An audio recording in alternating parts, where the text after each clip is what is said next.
Hey, fellow traveler. Welcome to the Third Eye Awakening podcast, a show where we talk all about spiritual and psychic awakening, magic, the shift from 3D to 5D, star seeds, ascension, multiple timelines, multiple dimensions, the universe, the multiverse, the Akashic records, all the good things. I am your host, Amy Belair, and I'm so glad to have you here with me today. Okay, let's do this. Hello, beautiful listeners. Welcome back for another episode of Third Eye Awakening. Today, I'm really excited to interview Juliet Root. Juliet had me on her podcast, the WooCast, not long ago, like just weeks ago, and it was such an awesome conversation. And afterwards, I was like, I need to talk to her more. So I invited her back to come onto this podcast so we could carry on the conversation and I could learn more about Juliet. So she is a holistic nutritionist, transformation coach, and fitness trainer. She's been in the health and wellness industry for 15 years, where her approach is all about body, mind, and spirit in that order.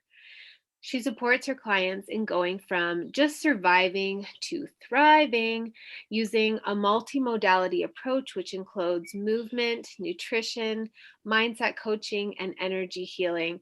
And I know that Juliet is like branching, well, as I'm sure you can tell by the title of her podcast, the WooCast, she's branching even more into the realm of spirituality and energy work and like deep inner awakening stuff. So I'm so excited for this conversation. Thank you for joining me, Juliet. Thank you for having me. I'm very excited to be here. So I feel like I got the Coles notes because, well, they weren't Coles notes. It was very in-depth because I listened to your podcast episode where your husband Mackie interviews you, and I got to hear about your story, which was really amazing. And I totally recommend that, anybody listening goes and checks out that episode. But I would love to hear about kind of like your story in terms of whatever you want to share in terms of how it's led you to this point of opening up in the awakening sense and kind of where you're at with all of that. Yeah. Just going in for the big questions right away. Yeah, that's kind of style. I mean, yes, listeners can definitely go to that episode, which recently aired, which was a big part of me, like stepping into my power, into kind of like unmasking from this career I've had for the last 15 years, which was really just being in the physical body space of helping people with their fitness and nutrition and feeling good on that level. But I had been doing so much work on the inner for so many years in terms of on the soul level that I really want to be able to incorporate that and bring that in, which looking back now, I realize I had been doing that with clients for a long time, but I didn't like have anything to like label it as, or like really like show up in that way. Like I am also providing this and supporting people with this, and always think of myself as like a forever student in that way of just learning about how this human avatar operates, like what is this? What am I doing in this body? And like I had a really, really rough childhood that I do truly believe was for a purpose, that I stepped into this to transmute it, to learn about pain and suffering, and to see that you can create almost like a slice of heaven on earth in the 3D, even if you've experienced such horrible pain and despair, which most of my life was very chaotic and like that, with childhood trauma up until I was 19, from having family members that were mentally ill and unable to take care of me. My dad died of a heart attack when I was a teenager. I was an orphan, like when I was a teenager, and I ended up becoming emancipated, which means you can become like a full-blown adult when you're 17. And I just like got my own apartment and just started working. And that's how I got into the fitness industry. And then that was a big success for me. And then I just it wasn't until I was 19, after having 3 really, really unhealthy romantic relationships that were very abusive in different ways, that I was ready to deal with all of it.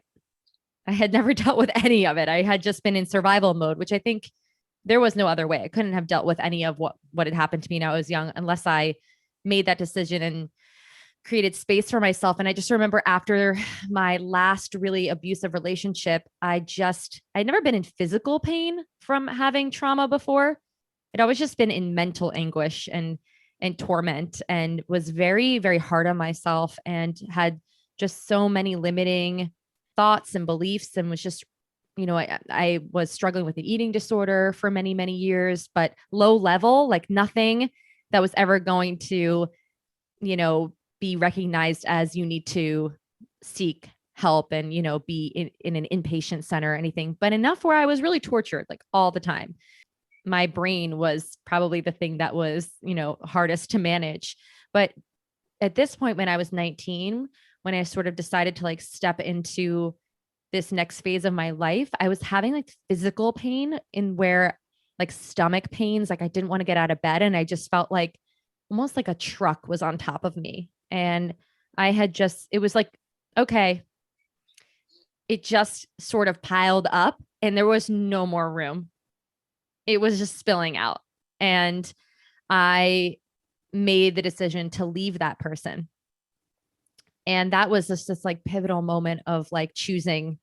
I want to say, in the woo world, people talk a lot about timeline jumping right now. And I jumped to timeline in that moment. I was like, I see the timeline here. I could stay here and I know what could happen. Or I can cut this cord, change this karmic path after having 3 different scenarios that were all pretty much the same. And I was like, I'm ready to figure out why this is happening, why I've chosen this, and move on in a different way. And it catapulted me. So when I was 19, I say 19 into 20 is when I had like my first awakening of realizing that I had more agency over my life and that these things happened, I believe, for me and not just to me. Yeah. I just want to take a moment and really like see and acknowledge how big of a deal it is to make that connection when you're 19. Like that's really young. And just because I know a lot of people that even though they have that feeling of like being crushed by a truck and like they never dealt with any of it, they choose to stay on the same timeline because they're so afraid to deal with it that they just keep choosing to pile more and more on. And then they end up experiencing like intense chronic illness or, like obviously ongoing dysfunctional relationship patterns, but a lot of because they don't feel prepared to deal with it. So 19 feels like such a fresh, tender young age to be like, I'm ready. Well, this is the weird thing is like, it was almost like, I don't know how to put this. Like I get off on problem solving, and I felt like it was almost like this is a master's degree for me. Like, this is what I want to do with my life this is what I want to learn. I want to learn about people. And I've always been fascinated by human beings, like looking at them almost like, well, now that I know that we all are pretty much all aliens, but looking at them and being like, why do they do the things that they do? And just really trying to, and I felt always so empathic when I was growing up in terms of like really feeling other people's stuff and seeing it from a very much higher perspective. And even when I was 16, through like 19 after my dad died when I was 16, I felt like I was 30. I always felt like I was just much older than I was. And I think that's a product of going through a lot of trauma at a young age as you just grow up really, really fast. But I also felt it on a deeper level that I just felt old inside. I always say like, this isn't my first rodeo. Like this is like, I've had a lot of these.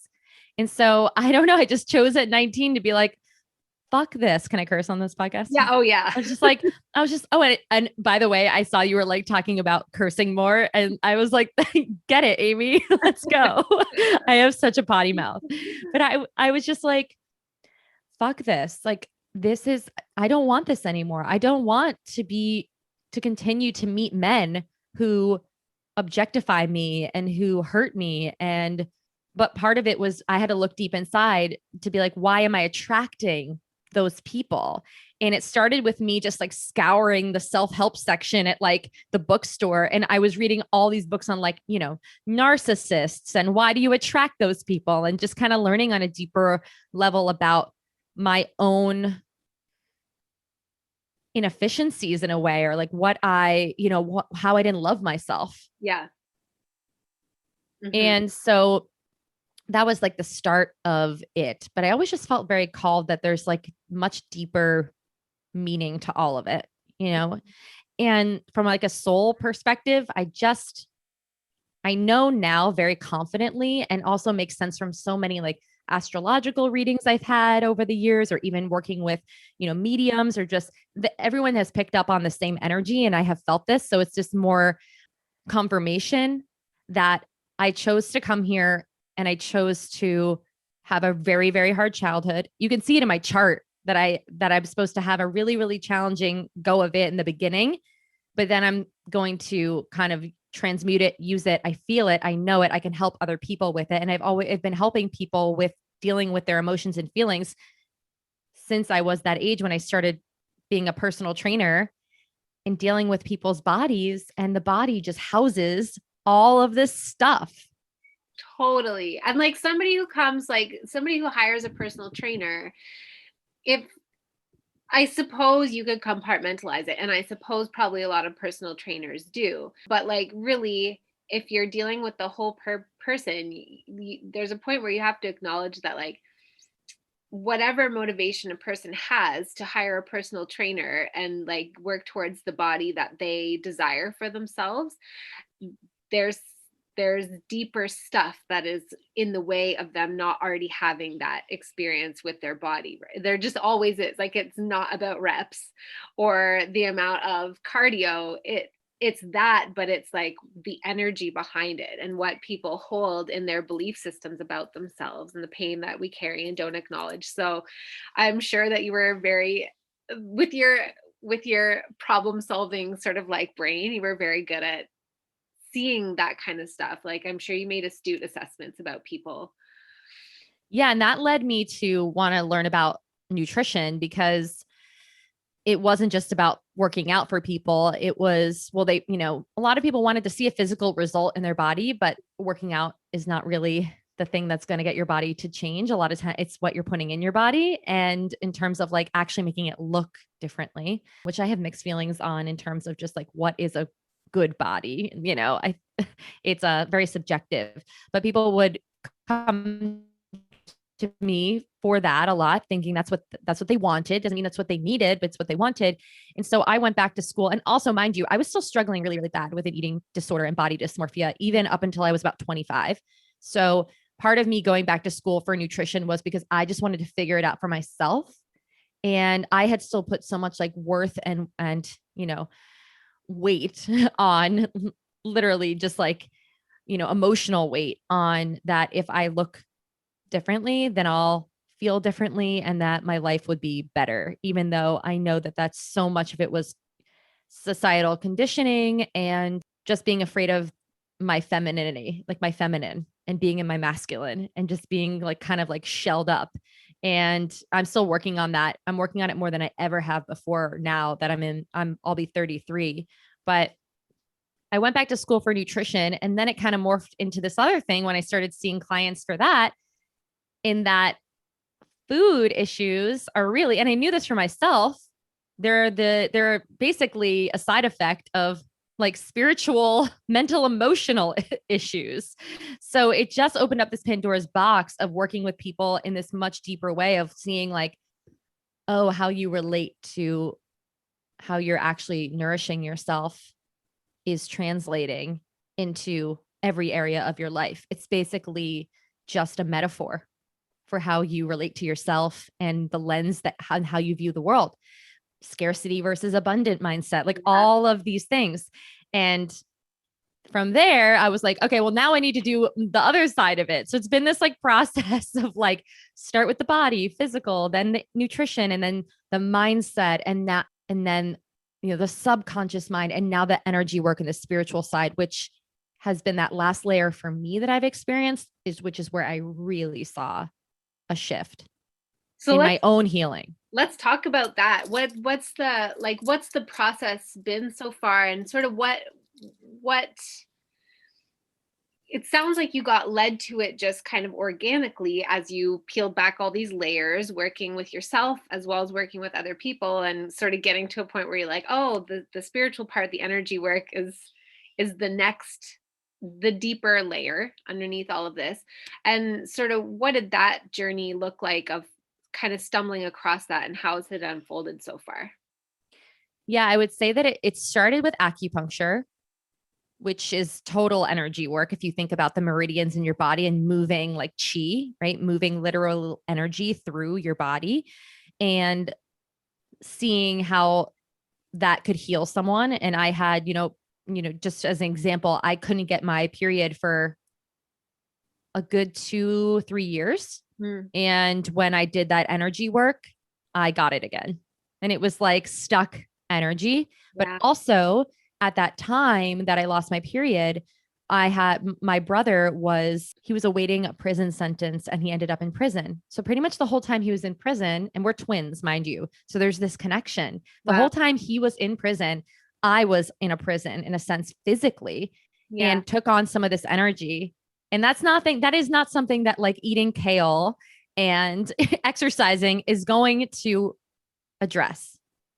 And Yeah. it was like addressing the energetics of like how there's something in my body that needs to be moved and something that needs to be released, and a surrendering that had to happen. And so that was my first experience with that, with energy in the body.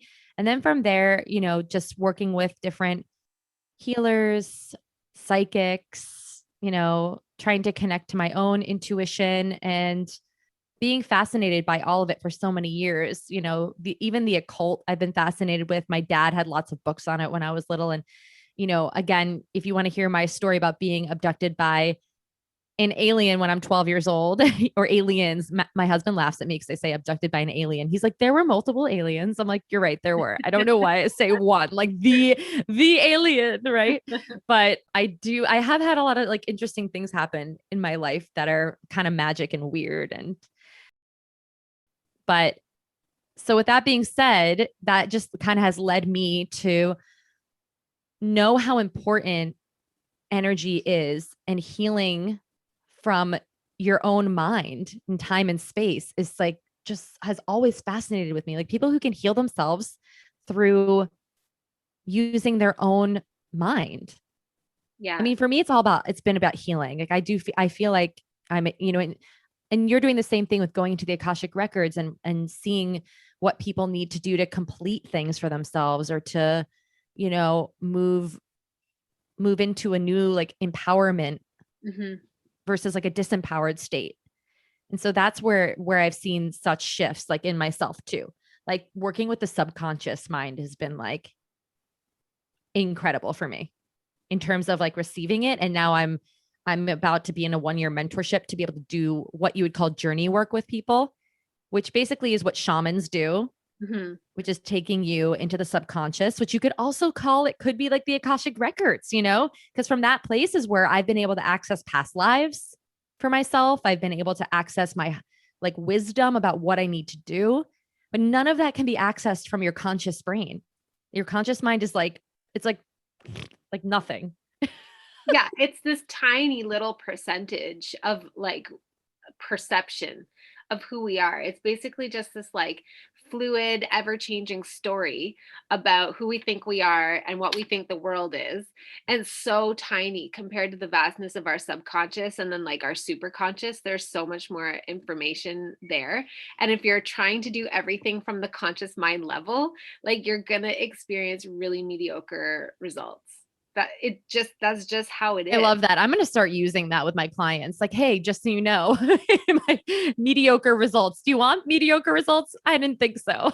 Yeah, I right? love that. Because the conscious mind is it's where all of we receive programs, like limiting programs, limiting beliefs they get implanted on a subconscious level, but they play out through our conscious mind and what we think we can do and be and have, and what this world is and who we think we are. And like that little story that we concoct and reinforce over and over is how we mediate our whole entire life experience. But there's like literally infinite possibilities. Literally. Yeah. And I would say like I have had a very, very slow waking up. Like some people have this like pivotal moment where they're like, oh my God, I'm connecting all the dots. Like I can see everything is a conspiracy all of a sudden. And you're like, I'm just connecting all the dots. Mine was like very, very slow growth and almost like I had to do it in this way of feeling very safe with myself, kind of testing the waters. And then, I ended up owning a business for 11 years and like, having fitness studios. And then it wasn't until COVID that I had my big awakening, like my next iteration of, okay, got it. I'm supposed to actually really be doing this, like not just dipping the toes in the water, not just like kind of like poking at people with these concepts and ideas and just being afraid of how they're going to react to me, but actually like stepping in and being like, no, now this is what I'm doing. And, which is why I'm so grateful that you and I connected, because I was just telling you before you hit record, it's terrifying to basically like demask and then be like, oh yeah, so this is me. And I know that some people are going to be afraid of that or, judge me or, I've had a lot of people unfollow me recently on social media because I'm not showing up in the way that they are used to for the last, 10 years as just being someone who helps them with their like fitness and nutrition. And just, okay, I'm not doing this for other people. Yeah.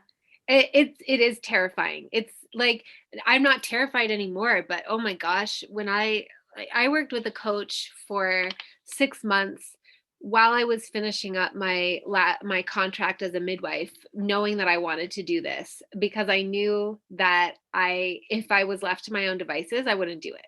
And I remember she wanted me to go live, and I was like, okay, I'll do it later today. And then like 3 days later, she's like, I've been checking on your Facebook page. There's nothing. What's going on? And I was like, I literally I feel like I'll die if I do it. And it was a very big acknowledgement of like, wow, we have a huge collective trauma. Like we might have individual like soul past life traumas, but even if we don't, even if, we weren't burned at the stake for being a witch or whatever, collectively, we have that trauma of like, it is not safe to speak your truth. If you speak your truth, you are kicked out, you are ridiculed, ostracized, you're stripped of your titles, stripped of your land, stripped of your wealth. You're just like, you're booted at best, and at worst, you are potentially tortured and killed. And it's a different time now, but as you know, the nervous system carries like it carries the memories. And so it takes like, it's funny because it's an invisible wall of fear, but it feels very solid. And all we have to do is step over it, but it feels But like also, I think for me, where I get tripped up sometimes is that truth. What is truth, right? To me, everything is true and nothing is true. It's whatever you want it to be. Meaning, my truth on a video that I put out to someone today may not be my truth next week. Mm-hmm. And I think that's the scary part is people are very inflexible in that way. They want to label someone. They want to be able to rely on someone in knowing like, okay, Amy believes this. So I know that when I'm going to be tuning into Amy, these are the messages I'm going to be receiving. And it's almost like I can rely on that. But I just see like a million perspectives in that, like I might change my mind and it almost is kind of has stopped me. Well, it has actually stopped me because I'm afraid of letting people see that I'm changing my mind because I just know I'm going to. Like my husband's always like, you just change your mind like 10 times in 10 minutes. I'm like, and that's a very feminine thing, actually. Speaking about like going into the feminine, it's like, well, actually, yep, you're right. But that's because I just saw it a million different ways and I worked through it. And this is the way I want to show up. And like, this is what I want to eat tonight. I even could have eaten 10 other things, but now this is what I want. Yeah. It's funny, like it's true. And it's a strange thing that we expect anyone to maintain the same perspective. It's just we're weird, we're all kinds of weird. Like we're just so full of programs and damage, and we're we're unraveling it little by little, but there's just so much confusion that it makes no sense to hold anybody to one constant ongoing like version of themselves, as if they're never allowed to evolve. If they put themselves out publicly and they, want to offer something, that's just how they have to be forever. But I don't know. I also feel like probably, as you were saying about the people unfollowing you, I bet that's a manifestation of your fear that people are going to unfollow you. And so your external reality is rearranging to reflect that back to you. And once you stop fearing that, it'll just stop happening. Absolutely. I'm looking at all of that and talk about programming, and that, you absorb your programming in the subconscious and then it plays out in the conscious, right? And then plays out into your reality. I've just been taking much more like ownership of what am I putting into my subconscious, and what do I want to tell myself? What do I want to listen to? What do I want to read? Who do I want to follow? All of that, really plays a big role in how things play out. And it's like reminding yourself of that, like you're in charge of this. So if you kind of notice that you're doing something that is not suiting you and that you're just putting a fucked up program in your subconscious, then it's like, uh-oh, but I'll find myself doing it on purpose. Like, just kind of playing self-sabotage games with myself. And that's always fun to look at. And it's like being fully aware of it and yet indulging in it at the same time and being like, yes, Yeah. more of that. And it's like, oh, who's that? Who is that showing up right now? Yeah. That wicked little feeling of like, I'm doing it anyway. Yes.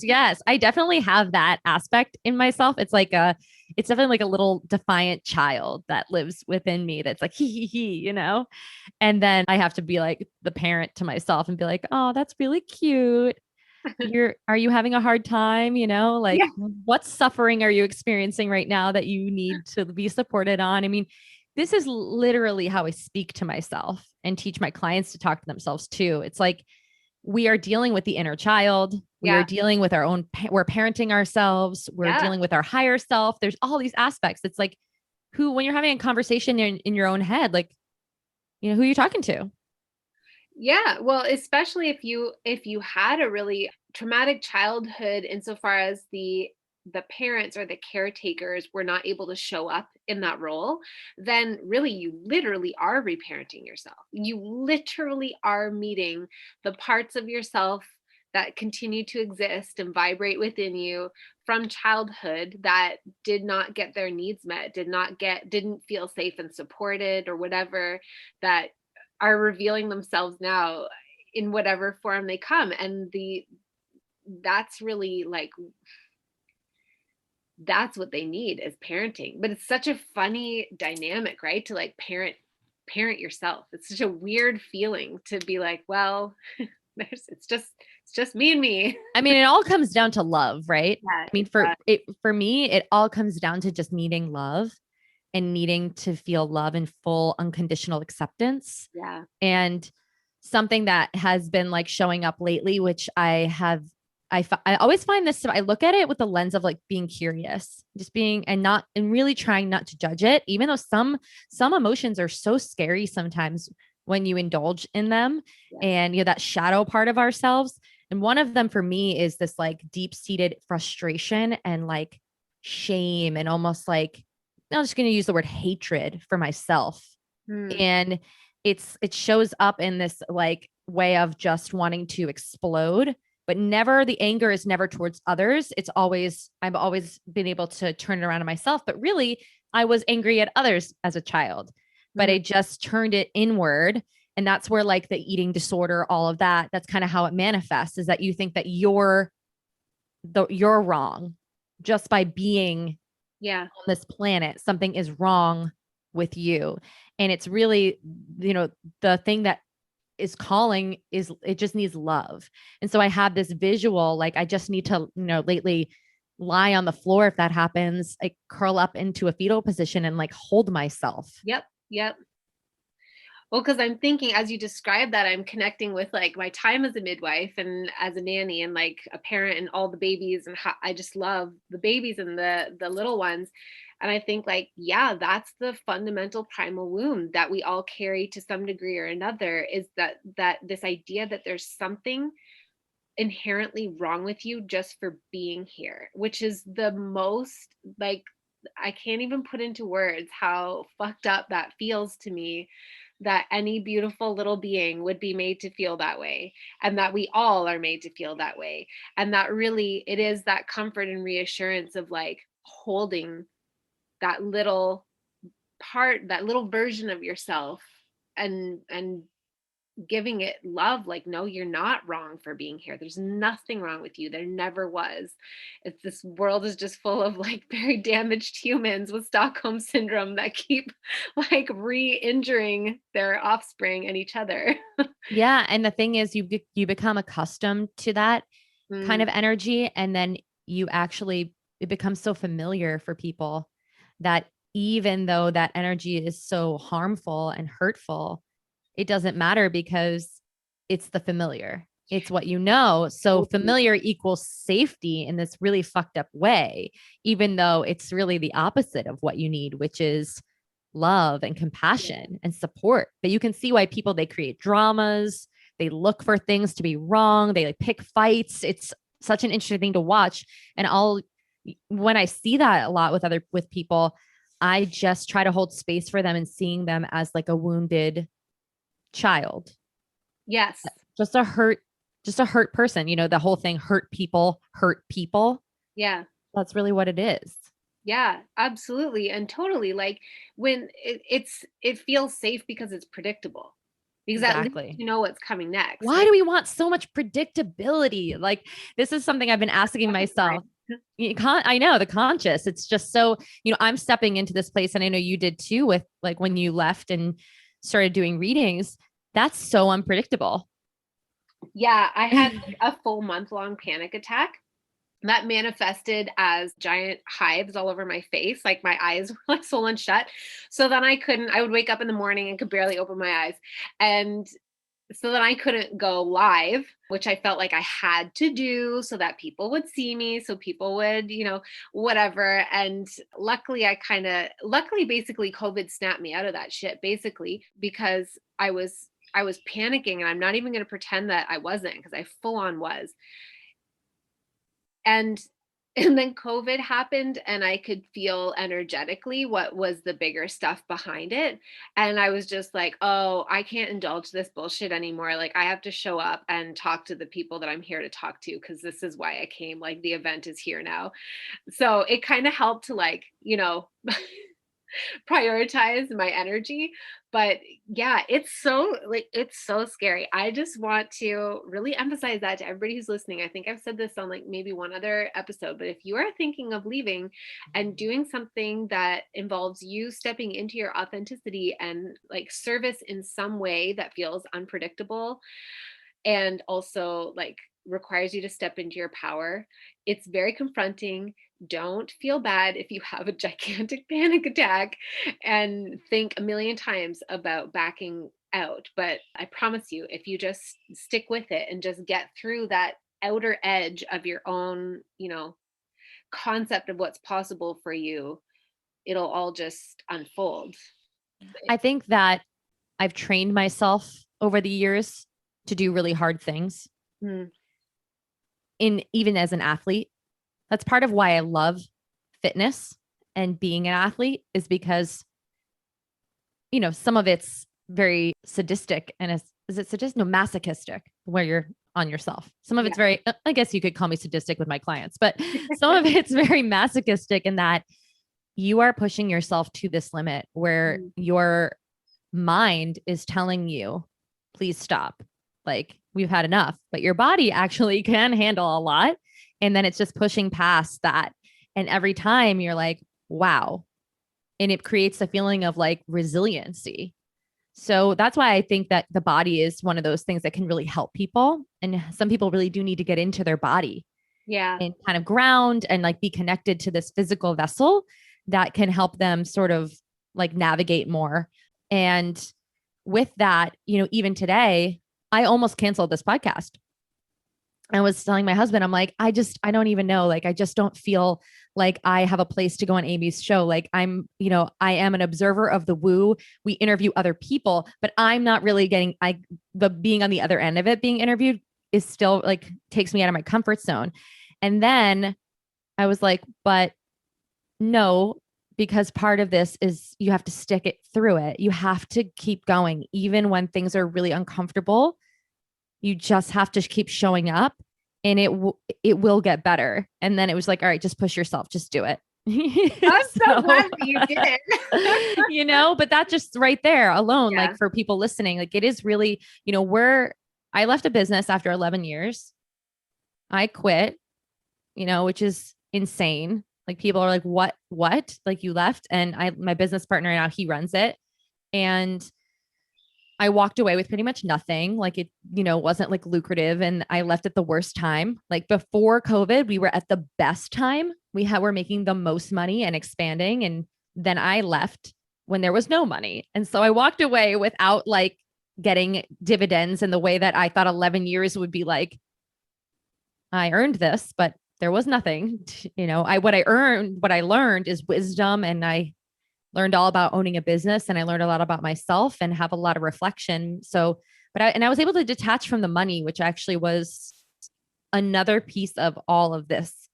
When you're stepping into doing like this kind of work, I think you do have to detach from money, in the sense of like, I was used to working so hard for my money. Like every hour was like with teaching fitness and personal training.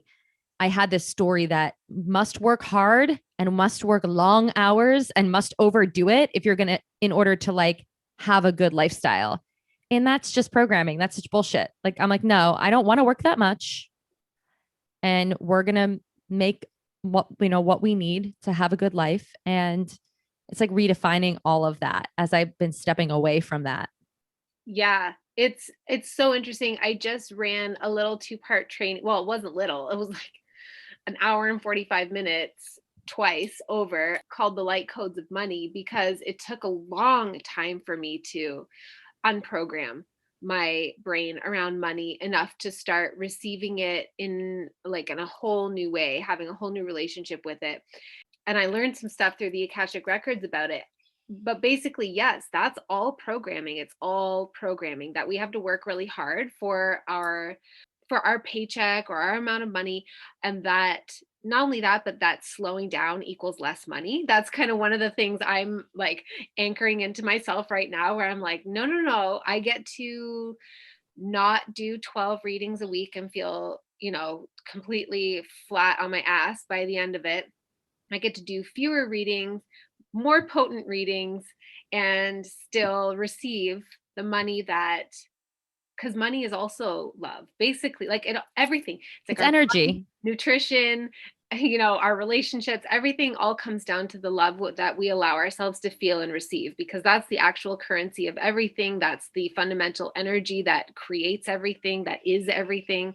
And that's our unified wound that we collectively carry and manifest individually, is that unworthiness to receive the amount of love that actually exists for us for free everywhere, all around, that is totally accessible at all times, no matter who you are and what's going on in your life. But Yeah, it's you were crazy just program. making me think about the client that I just had before we started the podcast. She said, I want to share something with you. One of my girlfriends just started following you, and she sent me this text, and she was saying, tell Juliet that she looked so beautiful with no makeup and her hair down the other day, doing an Instagram live. But even when she said, I want to tell you something, I geared myself up and I was like, I am ready to receive this love and compliment and energy. Like in that moment, whereas a lot of times, you would be like, oh God, like, I don't like, you kind of like, constrict, and you're like, ooh, like, even if it's this would be a compliment, take it. And I just was like, well, that's amazing. It's amazing that, that I received that confirmation that you can just show up bare face, and just talk and just speak from your heart to people. Yes.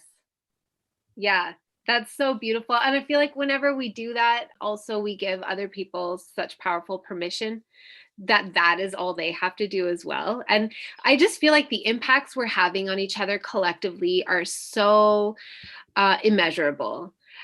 Like, but so far reaching that, you know, we do something like show up live, we start a podcast, we talk to somebody, even if you're not somebody that has ambitions to create a service where you know you want to show up on social media to let people know about it, even if it's just in your regular everyday life, just that decision to like, whatever it is, break your pattern, shift into a timeline that is a deeper embodiment of your inherent worthiness. You don't have to get all the way there. You just shift and you show up that way. And we cue each other in all these ways that like, oh, it really is different now. It actually is different to, or it is okay. We're safe to be ourselves.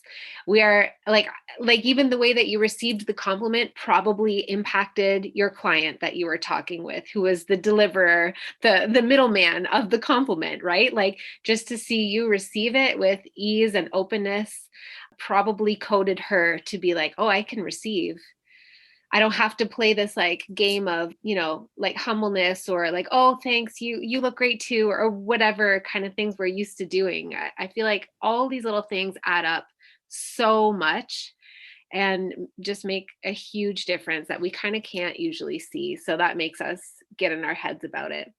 It's But pretty miraculous though, this, 2020, like the shift, yes. seeing how everybody is shifting, even, not necessarily even on the spiritual side. Well, it is on the spiritual side, but them not noticing that it's coming from the spiritual side, just that people are, standing up for their, boundaries with their time and work and who they want to love and how they want to be loved and how they want to show up. And it's just been incredible seeing that from all different people. It's just beautiful. Yeah, absolutely. Okay, I'm so curious. It's really funny that you had a little moment of like, I don't have any place on Amy's podcast, because I remember when I was on your podcast, you mentioned about, was it Jessa Reed that you were listening to, and she was talking about like star seeds and stuff, and you were like, oh, that's me. Yes. I want to hear more about that.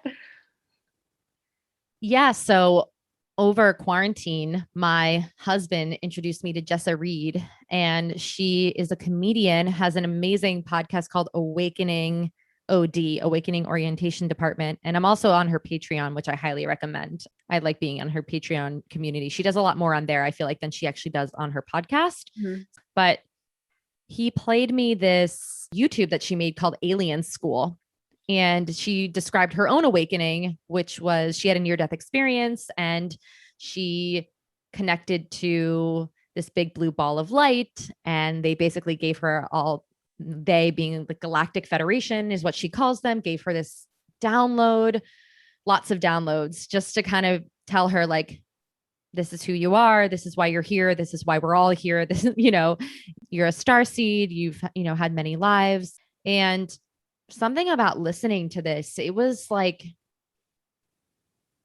I never really felt it explained in a way that made so much sense. And mind you, I didn't have religion growing up or any real like connection to spirituality other than kind of being agnostic and not wanting to be atheist. My brother was very atheist and was like, there's no God, there's nothing. When you die, it's just blackout. And I'm like, that sounds terrible. That sounds scary and boring. Like just nothing. I'm like, but being here to me, even since I was little, I would lie in bed and I would just think to myself, how is it that we are here? And I remember staring into the void when I was like 3, like closing my eyes and just staring into, the void and just seeing like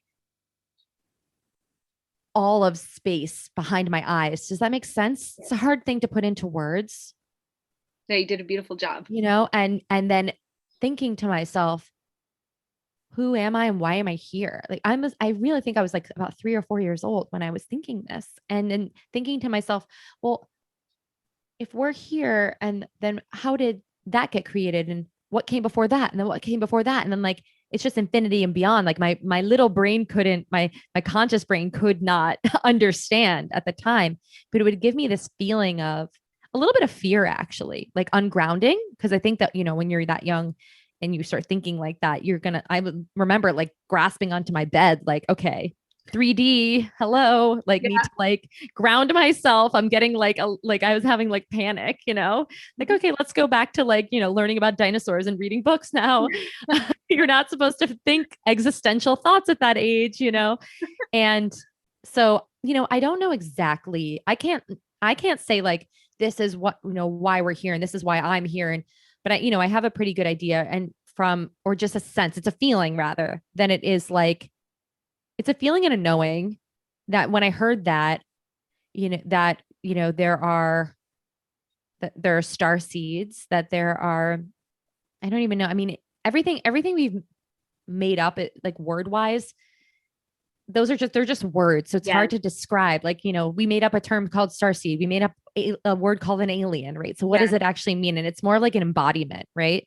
Yeah. So in terms of like me talking about, this isn't my first rodeo, and I feel like an older soul, that is how I felt like pretty much my whole life, that I have this wisdom and knowledge to share with people. And as a teacher, and really to teach people about their emotions and how their emotions that live inside the body are key to sort of breaking free from the 3D. Does that make Hmm. sense? Hmm. Still trying to figure out how to like describe it, but Yeah. No, it's that just makes, more of a knowing. yeah, that makes total sense. And yes, it is like, exactly. I even still feel kind of weird sometimes when I'm doing a reading with somebody and I'm like, you know, you're a star seed, right? And then I get this like my own filter that's like, oh, like the term star seed is so, I don't know, it's a like a buzz term Well, amongst all of it all is of them. though, right? Manifestation, abundance, law of attraction, you know, hacking your this, hacking. I mean, all of it is, especially when you get into this community too, you know, of people who are in a spiritual community or new age or whatever you want to call it. There are just words that you use to describe things. So it does feel sometimes like, ugh. But then I'm like, well, why am I judgy, or why can't I just like be okay with it? It's just a word, you know? Yeah, exactly. And like, so I'll have this little moment where I'm like, oh my God, they're gonna think I'm so, I don't know, like cheesy or new agey or something. And then I just push through it because I can feel, well, this information is supposed to be shared. So, but I think it's just my human self responding to deliberate programming to make all this stuff sound shallow and cheesy and buzzy. We kind of do it to ourselves and then it kind of gets done, you know, for us, where it's kind of like the analogy has been made frequently about how astrology has been so sort of ridiculed by its, you know, showing up as like, oh, your sun sign forecast in the newspaper for so many years, right? So Mm-hmm. that, so people just don't take it seriously and they have an initial reaction of like, ugh. I feel like that's kind of the intention with all of these words that are buzzwords, but at the same time they're also buzzwords because they resonate with us, because even though it's just a word, it's talking about something that on some level so many of us know is true, like manifestation, the ability to create your experience. So many of us just know that that's true, even if we are still figuring out how to like hack it and be really good at it. It just resonates as true. And starseed, even though I feel like it's not, I don't even really know what that, like I do know what it means, but when I am doing readings, like if I tune into somebody who has an Arcturian energy, I'm like, it doesn't feel like a planet. It doesn't feel like a planet. It feels like a dimension of consciousness. That's Mm-hmm. the best way I can describe it. But it still feels distinct. Like I can feel the story that people have and the wisdom that they carry, that they brought forward, the mission that they're on, like what specifically they're trying to work on. Some people are just here to like heal all kinds of crap and contribute to like a cleaning up of the collective burden and help raise the consciousness that's, you know, accessible to human beings. But even if the word isn't perfect, starseed feels like that is what a lot of people here are. And I think we all kind of know it. And it's so validating to hear or to feel that, where you're just like, oh, right. That's why this world feels so weird to me and so foreign. And I don't understand why people are the way they are. And I don't understand why the systems are organized the way that they are, because I know from my soul experience that it does not have to be this way. Exactly. And back in 2012, I had a friend and we got really close, and I was not thinking about any of this. I never heard a term starseed. I mean, it's 2012. I mean, the only thing that I was thinking about was the end of the Mayan calendar. And if, the world was going to come to an end at that time, which now we know is sort of like, stepping into age of Aquarius, and like the world shifting at that time. But one of my friends, he was in that space, but I didn't really understand. And I remember we were having dinner and he was like, I have to tell you something. And I've never told anyone this. And I don't want you to, freak out or run away or think I'm like a psychopath, but like, I don't feel like I'm from here. I just don't feel like this is my home. I just feel like I'm from like a star. Like he was explaining it and to me, and I'm like, I honestly was like, what the actual hell are you talking about? Like what? But but I was like, okay. And, sadly, he ended up committing suicide. Mm. And he just really, I'm just like, I wish we knew each other now. You know what I mean? There's so many people with with podcasts, with YouTube, with that, there's such a community now of people who are like, I'm with you. But he was so isolated and didn't really have anyone in his life. And so just thinking back to that, this isn't like anything new in that way. Like I am like, yes, my friend Eric tried to tell me about this back in 2012, And what I'm curious for you though, with all the different like concepts and things that people can look towards to kind of give them a better sense of like their purpose and like why they're here and what gifts they're here to express. But like you have astrology, you have the Akashic records, you can look at, human design, you can look at gene keys. Like there's so many different things that I think it can become very overwhelming and confusing, because even though they all have their place and you can see like how they intertwine. I'm just curious your thoughts on all of that in terms of like your own ability as someone who is providing resources for people to what take from that or you don't take from that. It's just gets confusing. It's a lot. It is confusing. And I feel like it kind of plays into a certain anxiety that a lot of us carry, that the idea that we don't have the answer within us and that we need to find it through this other system, like this other system or modality or person has the answer. But I really believe that, like, so I've seen people, this is my perception. I have a little bit of resistance to human design, for example. I used to be super into astrology when I was a teenager. It's not my main thing, but I appreciate it. But human design, I have a bit of resistance. And I think it's because when it really started to pick up and I heard about it, it felt like all these people were saying, well, I can't do that because I'm a projector and that's not how my energy works. So I can't do this. And I just started feeling like, well, yeah, but what if you just didn't know you were a projector? Like, what would you do? Right. But on the other hand, I could see how it's super validating. Like I'm a manifesting generator. And when I learned about that, I was like, oh, that's why I have like 100,000 ideas and my brain is moving at warp speed. And like something will be an amazing idea, pick it up, like run with it. And then all of a sudden it's like not aligned anymore, drop it, a new thing. And it's validating to be like, okay, that's just the way that I'm wired. It's fine. But I don't really want to, and it's not. That could easily just be more programming in a way where you just like take that and you run with it. And then like you said, it's limiting because, there's so much complexity to human beings and it's just one way of looking at it. But also with that, there's all these channels and things. So just knowing, it's like knowing your sun sign, right? Mm-hmm. Okay, great. But there's so much complexity with astrology and there's complexity with something like human design too. But a lot of people won't go down that, to take those next steps to learn about the other aspects of their, their type.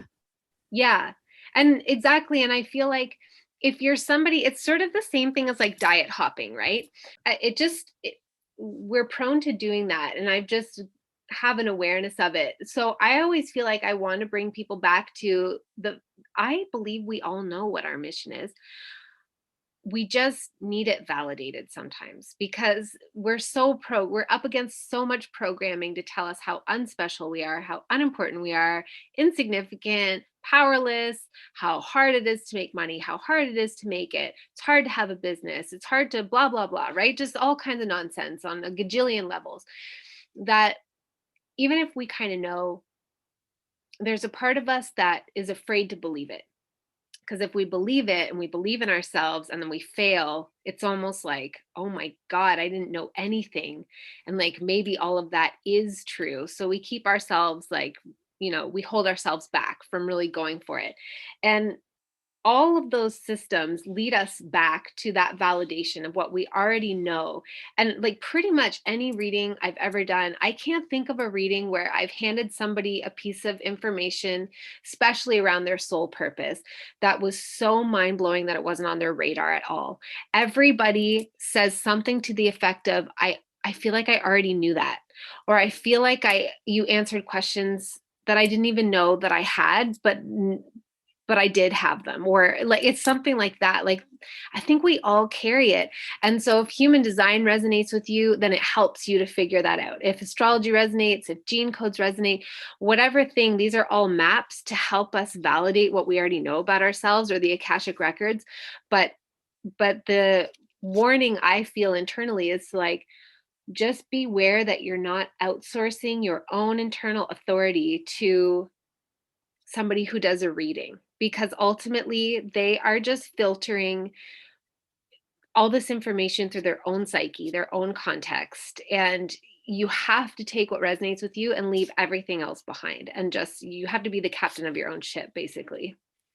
Absolutely. Actually, my necklace says, I'm the captain. What does it say? Hold on. I'm the master of my fate. I'm the captain of my soul. Yeah, That's the exactly. necklace I'm wearing. And yeah, so, thinking when can you give yourself permission to be yourself? Give yourself Yeah. permission to show up in the way that you want to show up. And, I wrote this down. I've been, working with my clients this week, and even myself, but if you believed what you want to believe, what are the actions you would take if you believed what you wanted to believe? Yeah, because it's totally optional, right? Like our beliefs are fully optional. They're totally within our control. The tricky part is that a lot of them live in our or are rooted in our subconscious. So we don't necessarily realize their beliefs. They feel like reality because they get reflected back to us by our experiences that we manifest in direct relationship to those beliefs.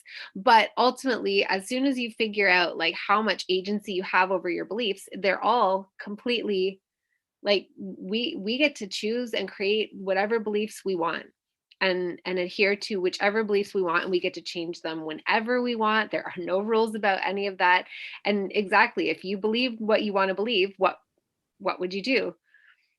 Yeah, rewiring beliefs is pretty much what I do with every client, like for most of our sessions. It's like, okay, talk about health and wellness and everything. That's like the first stuff that I'll do, just because I do think that like you're moving your physical body, getting energy moving and is important. But then after that, it's like, no, all of it is about limiting beliefs and creating the beliefs that you want. And there's science that backs it too. So, for those who aren't, you know, as woo or feeling like that sounds like, magic, it's like, well, I do believe in magic and that's what I choose to believe in. Right. So my what I'm reflected back is magical things because that's what I want to believe. But if you want to look at it from a scientific perspective, it's really just your reticulating activating system in your brain, which is the thing that shows you what you're thinking. It reflects back to you. Yeah, which is two different ways of articulating the exact same thing, right? So that's the amazing part. If you're somebody that's more logical, there's languaging to appease your sense of logic, your desire to understand how something works. If you're somebody who can kind of be like, I can, like, I have wiggle room, I don't need to have the logical explanation necessarily, then you have languaging that works for that. But it's the same as like, I remember when it was a big discovery, I don't know, a long time ago now, that like, oh, scientists isolate the chemicals of love. And then there was this big letdown. Like people were like, oh my God, love isn't magical. It's just chemicals in our body. And it's like, nope, that's just how our physical vessel experiences it. But it's still a thing. It's still a thing. How does our physical vessel experience anything? We're fucking living, breathing, walking miracles. Like, It's pretty insane. yeah. Like, oh my God, we boiled it down to a chemical. All the magic is gone. No, it's like so magical that that chemical exists. Absolutely. And there's just more and more of that with science right now. And I've never been someone that has looked to science for the answers. I actually had a limiting belief most of my life because of the family I grew up in that like science was bullshit. And so I've actually had to like rewire some of that to be like, no, no, no. It's like science, there are things in science that are applicable that you can, look to. But I've been more on the like whimsical, creative side of like, I just know and I just feel it and it just works, which is fine and dandy. But I think there's, it's all about the balance. And we are living, in a world where people, look to that to understand the body more and what's happening in this physical reality. Yeah. And if you look at like somebody like Joe Dispenza, he basically articulates the mystical and the magical through the lens of science. But it's so beneficial for people who, they just, whatever, it's the way that they're wired. I don't necessarily think it's a programming thing for all people. I think for some people, you're just wired that you want to understand all the steps, all the little things of how this all plays out in the 3D. And so to be able to understand it through that is extremely liberating. And it ultimately, whatever modality brings us back to the realization that, like, oh shit, like I'm the common denominator. I am in control. I can change my experience. I can shift timelines. I can manifest something that is in, alignment with the highest expression of myself. Yeah. I'm about to shift a timeline a week from today. We're Are you? moving across country. Where are you going? We're moving from Philadelphia to Colorado. Oh, that's exciting. So this is a huge like talk, buzzword timeline jump, but we're doing it. And like, it would be one thing that, to just leave my business and shift out of that career and I could stay here in Philadelphia and just do my new thing here. But I really want even bigger. I just want more. I just want to explore and we can. So we are. And that's the thing. Yeah. You can. Everything's a choice. Do you choose? I know that, for a lot of people there that might feel really terrifying. And there's like so much kind of density that goes along with that feeling of like, oh God, but I have X, Y, and Z stuff. But like, if you really want it, you can choose. Mm-hmm. It was timing was right, but this has given me even more confidence to realize that, have those realizations like, oh yeah, you're not stuck doing anything. You put yourself everywhere you put yourself. Yeah, totally. That's so exciting that you're moving. It feels like just as you're talking about it, I can feel the difference between the energy of Philadelphia does feel like stale old energy Oh, for you, like not the city for everybody, but for you. yeah. And then like it feels like all this fresh air and all these trees and all this like really rich oxygen coming in and just like a huge expansion energetically and physically. Talk about Joe Dispenza. I did a Joe Dispenza meditation and he talks a lot about living into your future Mm, and that you can't distinguish whether you're there in the now or because time isn't linear. And so I remember doing one and I was really able to immerse myself in this experience where I'm in the woods, which is just my happy place. Like I really feel like I'm such an earth mama. Like that's just where I really need to be. And I am one of those people that like hugs trees and like kisses them. And I love green and I love trees. And in this meditation, I'm sitting under a tree and I'm connecting with like the squirrels are coming up to me and I just was crying from pure happiness and I'm actually was crying in real time like sitting in my living room here in Philadelphia and I just know that is where I need to move next. I yeah. need to be in the woods. Yeah. I'm so excited for you that you're actually doing it. Because again, it's one of those things that is man, people come up with so many excuses as to why we can't do things, why we can't just let ourselves have those things. But it really is it really is available to us. And I know that's a really triggering thing to say because a lot of people truly, truly feel powerless to their situations.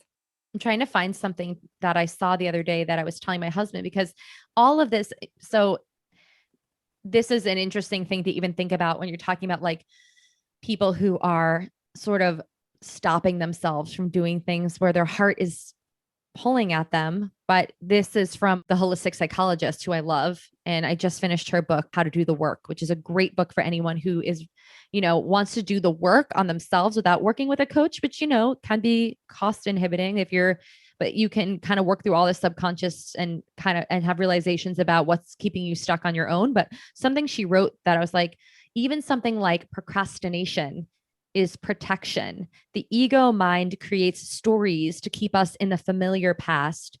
The work is to do small amounts of things beyond your comfort zone, then a rest time and give yourself some space to expand. So often we pile on endless lists of to-dos and our subconscious mind resists because it's too far out of comfort. Take baby steps, practice, and trust. And so it's for a lot of people making a huge step, like, I'm just going to quit my job and leave. It's like, yeah, that's not going to happen because your ego, it's going to protect you. So it's like, all right, well, then you're going to have to do some work to take some baby steps and kind of like push the boundaries little by little. Yeah. And then gain confidence and trust in yourself, which confidence means you trust yourself and you trust the universe. Like that's the root of confidence. Yeah. So whereas I used to be like, I want to be confident. And I'd be like, I just want to be that person that walks in a room and everyone's like, oh, look at her. She's so confident. It's like, but that happens, that magnetic person happens from actual confidence, which is trusting yourself and the universe. Totally. That is exactly what confidence is. I found the same thing, that it's like, oh, I trust myself to handle. I trust myself to handle it, whatever it is. I trust myself to handle it. Doesn't mean it's necessarily going to be easy depending on whatever it is, but I trust myself. That's real confidence. And that's like, exactly, that is the confidence that's magnetic that people notice. It's not sort of like a posture based confidence. It's like just an embodied true confidence. I love that. Mm-hmm. Yeah. I wish that for everyone. Me too. I just feel like you're going to be so amazing in the deep soul journeying that you're moving into, because you just have such an ability to articulate and understand and navigate all of the layers of like fuckery basically that we have going on. I love it. Fuckery. It's so true. Yeah. But also to just be like, yeah, but also we just get to change it. Yeah. Also, you're like, shut the fuck up. Like, like that's what I tell myself. And like, it's like, just shut the fuck up. And like, I laugh at myself when like, the ego comes into play like that. It's like, oh, just relax, like, and let go. And like, I'm on a journey of wanting to have more play and fun. And I'm actually going to be taking a little sabbatical from like trying to gain any new clients or work.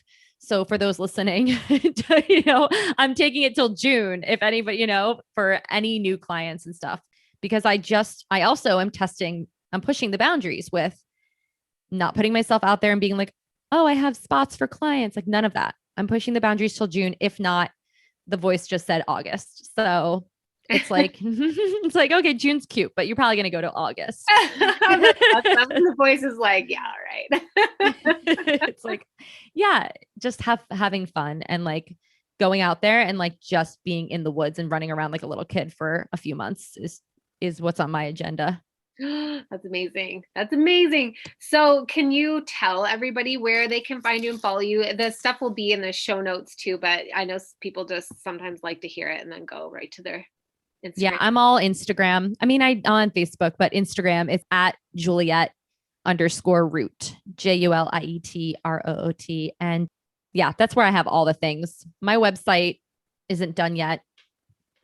Mine neither. I don't care for it to be. It'll be rootedpower.com, but yeah, Instagram is where you can find all the things. And then the WooCast is the podcast. And we have amazing guests on like Amy talking all about their awakening stories and their lens of why we're here and what we're doing, and the great awakening that is happening right now at lightning speed, if you ask me. It's like, Oh, whew, totally. And holy it's shit. getting faster. It's wild. Yeah, yeah.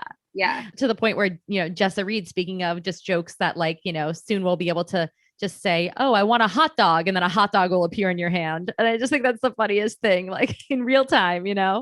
So we'll see what happens. And yeah, it's just exciting to get to chat with you. And then also the podcast is like my favorite thing right now. I just love getting to chat with all different people about this stuff. Yeah, if it hasn't, come across your radar yet, you definitely have to check it out, because Juliet and Mackie have really good conversations with really interesting people. Like, I feel like you guys go there properly go Oh, there. So thank you. Thank you. Yeah, yeah. I would love to grow it for sure. It's just like, if there's anything that feels so right in terms of like something that I'm doing work-wise, it's the podcast. I love working with clients, but that is just more just like so freeing and fun. It doesn't feel like work at all, yeah, and it's also just like, I totally know what you mean. It's like there's no heaviness attached to it. It's just like pure creativity and like collaborative conversations.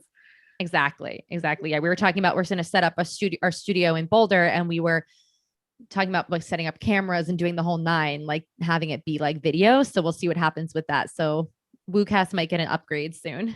Nice, nice. So everybody go check it out. You won't regret it. I promise. There are some amazing guests on the WooCast. Juliet, thank you so much for this conversation. I feel like we touched on so many transformative points and transformative things. Yeah, it was definitely a fantastic conversation from my end. So thank you so much. Thanks for having me. Yeah, and thank you, beautiful listeners, for listening and coming along with us on this journey. You know how much I love you. I appreciate your listenership more than I can say. I hope you have a beautiful day or night wherever you are, and I will catch you on the next episode. Thank you so much for being here with me on this episode. I appreciate you more than my words could ever say. Please remember to rate, review, subscribe, and share, and I will catch you on the next episode.